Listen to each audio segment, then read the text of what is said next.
Igan ipinaaresto na sa Senado at naharap na rin sa mga kaso sa korte sa Davao at Pasig si Pastor Apollo Kibuloy. Isa po sa mga kasong kinakaharap ni Kibuloy, walang piyansa ayon sa Department of Justice. Saksi, si Salima Refra. Walang karapatan si Kibuloy yurakan ang dignidad ng Senado.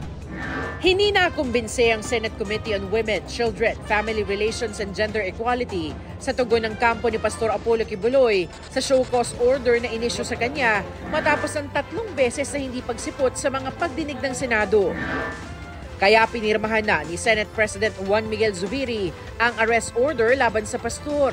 We tried our best, even back channeling, to ask Pastor Kibuloy to attend the best possible way we can through other intermediaries, pero ayaw talaga niya pumunta dito. So we have no other choice but to issue the warrant of arrest. Ang Senate Sergeant at Arms sa magpapatupad ng arrest order.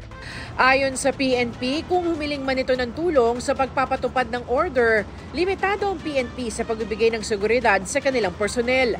Pagtitiyak ni Zubiri, oras na maaresto at dalhin sa Senado si Kibuloy, titiyakin daw na igagalang ang kanyang seguridad at karapatan.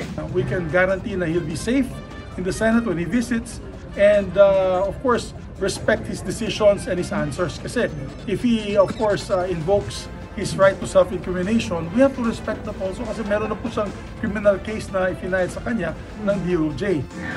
Ayon sa abogado ni Kibuloy, iginagalang nila ang desisyon ng Senado. Pero gagawin daw ng pastor ang lahat para protektahan ang kanyang karapatan na hindi raw dapat baliwalain.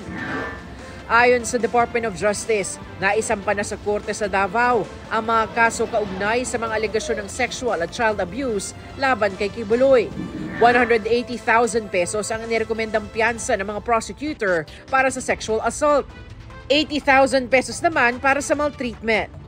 Inendorso na rin ng City Prosecutor ng Davao ang kasong human trafficking pabalik ng Department of Justice sa Maynila. Naisampa na sa korte sa Pasig ang naturang kaso na non-bailable ayon sa DOJ.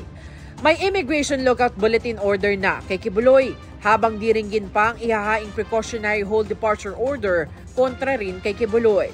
Wala pang tugon dito ang kampo ng pastor, pero nauna na niyang tinanggi ang mga alegasyon ng rape at iba pang pang-aabuso. Para sa GMA Integrated News, Salima Refra ng inyong saksi. Mga kapuso, sama-sama tayong maging saksi. Mag-subscribe sa GMA Integrated News sa YouTube at para sa mga kapuso abroad, samahan niyo kami sa GMA Pinoy TV at sa www.gmanews.tv.